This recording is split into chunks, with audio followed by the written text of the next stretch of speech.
Hello guys, ayan, magandang araw po sa inyong lahat. Ayan, magluluto po tayo ngayon ng tuna. Ipapaksin po muna natin siya sa sibuyas at bawang at lalagyan din natin ng vinegar. So bago po natin siya gagataan. So ayan po ang ating gagataan for today. So ito naman po ang ayan naman po ang sibuyas natin. Nalagay ko na sa ating lutuan. At meron din naman akong ginayat na bawang at luya. At 3 piraso po na kamyas para dagdag paasim din po. So ayan guys, ilalagay natin siya dito sa ating kaldera na lagayan. So ayan, pagsamasamahin natin po. Ayusin lang natin sa ilalim para din lang siya. So, ngayon, ilalagay naman po natin yung ating isda. Papatas natin ng maayos sa ating lagayan. So, ito po yung nabili ng aking habibi na isda na tuna. At hindi naman siya. Ang iba lulutuin at ang iba naman po inilagay. Hindi na namin para sa susunod na mga araw. Guys, ilalagay lang natin siya ng maayos kasi siya, gusto niya kasi na gataan daw itong isda. Kaya nakita niya kasi kahapon nung mamalengke siya na maganda daw. So yan guys, lagay lang natin siya. Ngayon, nakapatong na po natin ng maayos ang ating isda sa loob sa kanyang lagayan. So, ngayon naman po, lalagyan natin siya ng black pepper.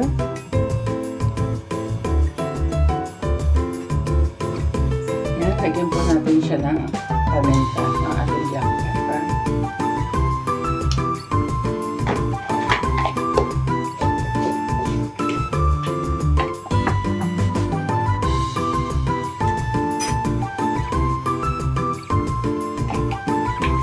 Lalagyan din naman po natin siya ng betsin. Ayan.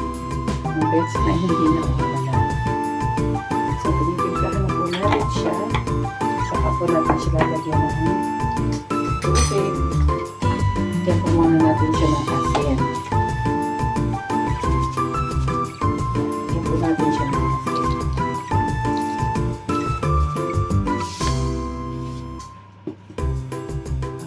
Gayon din naman po ating tubig, ilalagay na rin natin siya.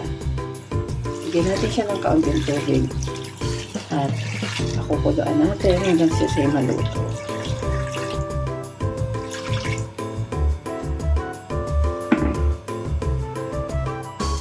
Meron din naman tayong ilagay na rin po natin ang ating vinegar. Pagsamasamahin na rin po natin.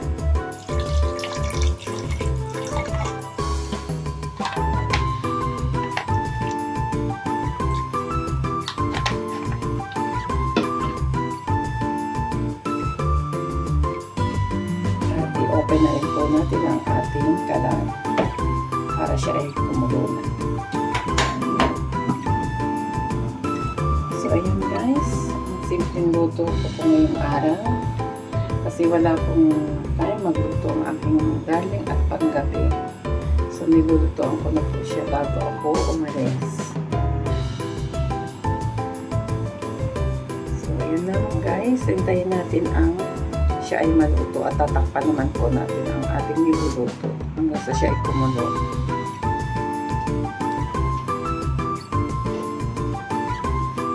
Tatakpan natin siya. Hintayin natin siyang kumulo. So ayan guys, magagata naman po tayo para sa ating isda.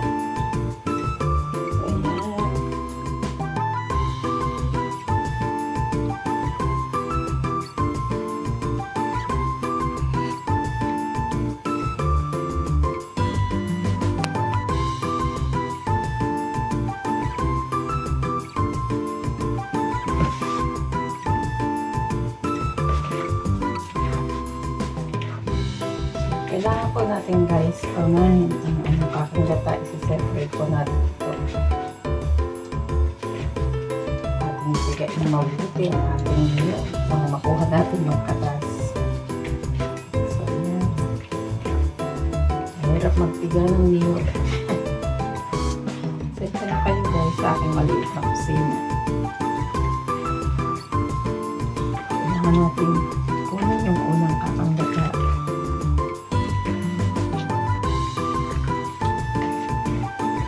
Tapos isa-separate natin yan.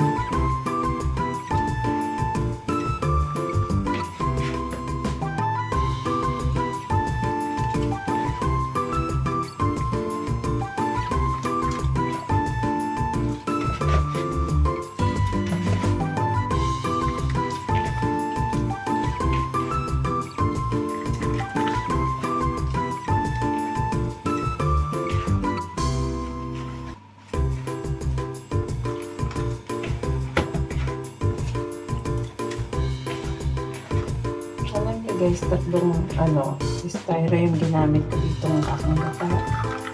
Kasi, ang weird naman dito kasi sa ibang bansa, napakaluloy. Ano lang natin yung ulang, yung patas niya, yung kakang gata niya. Tapos, ipapali natin siya.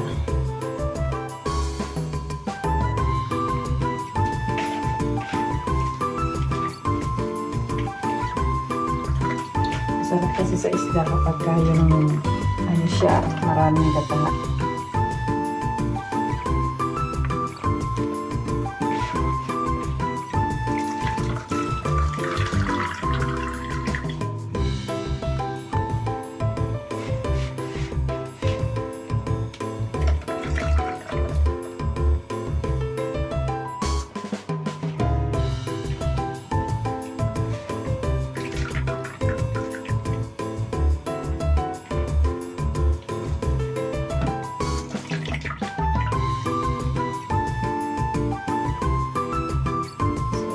Separate natin ang unang gata.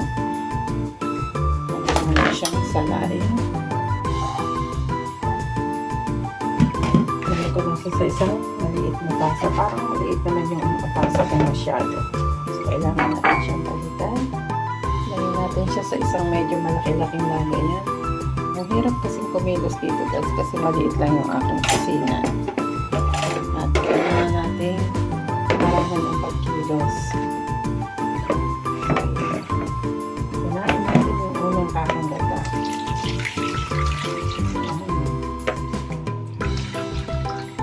Namiss ko tuloy yung magluto ka ng bilo-bilo ng magagata.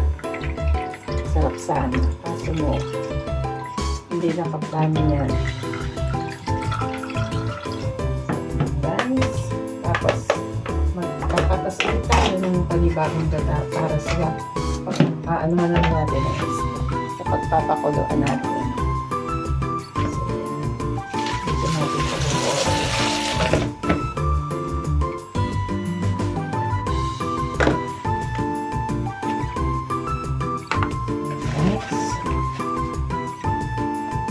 Dito na rin ako kumukuha ng aking panggata sa aming gripo.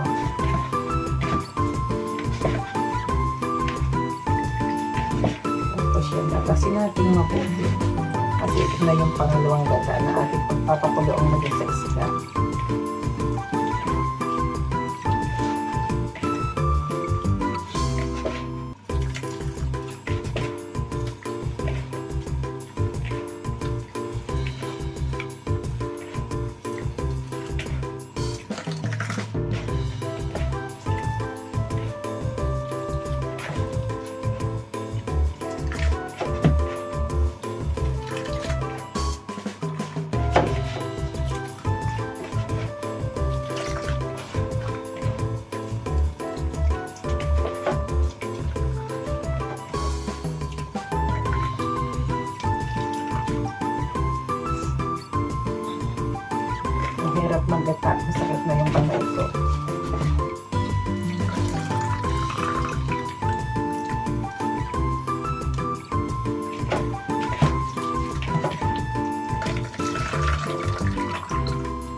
separate naman ulit natin itong ating pangalawang gata.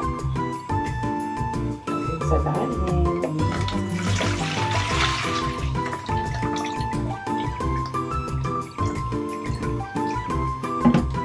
Bali, makakatatlong gata tayo. Kunin lang natin ito. So, ayan guys, ang ating kakang gata. At yung pangalawang gata. So, yun, gagamitin natin. Ito mayaman na.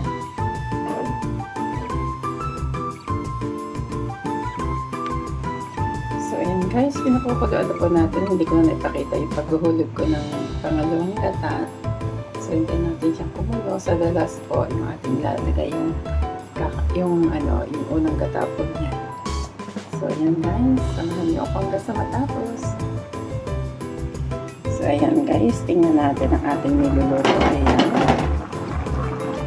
Hindi pa man siya talagang kompleto. Lagyan natin siya ng sili. Ayan. Para dito sa ano siya. Kasi mahilig din sa sili itong aking dali. Tikman natin siya kung okay na lang.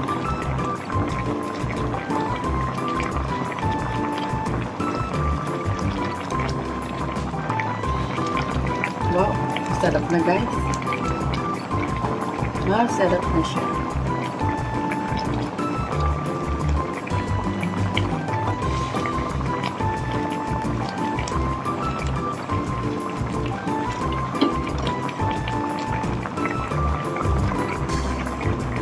Guys, ilalak naman natin yung ating kakang gata. So, ayan, ilalagay na natin siya. Ayos na yung lasa niya. So, pakuruan lang natin siya ng konti at okay na. So, hindi ko na siya lalagyan ng dapat meron, lalagyan ko pa sana siya ng talong kaso mo hindi na kasi ang talong ay masyadong malakas ang uric acid. So, yan na lang siya. Wala akong ilalagay na ibang gulay, maligyan lang sa sili. So, ayan naman guys. Maraming salamat po. At dito na po magtatapos ang ating munting ma-share na video. So, ayan. At talaga namang masarap na po ang ating niluto. So, ayan. Thank you everyone. Maraming salamat po sa inyo. Nanonood sa lahat ng ating mga kaibigan dyan na sumusuporta sa ating YouTube channel. Maraming salamat po. So, yun lamang guys. Bye everyone and thank you for watching.